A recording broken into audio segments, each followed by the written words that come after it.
Hello and welcome to my channel. Today I am going to show you how you can add GitHub repository link in your LinkedIn post. To do that, first go to GitHub. Here, click on this plus icon and create a new repository.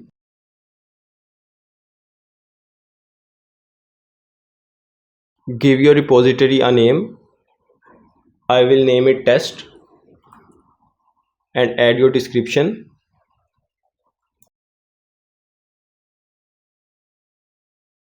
You can make your repository public or private.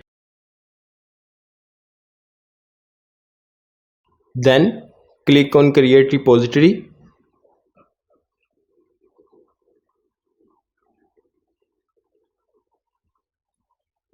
Here, as you can see, our repository is created. Now we have to add this repository to our LinkedIn post. To do that, copy the repository URL and go to your LinkedIn. Here, create a post and you can paste your repository link here and you can post it.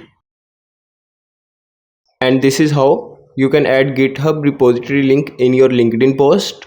I hope you like this video. If you find this video helpful, please like and subscribe to our channel and we will see you in our next video.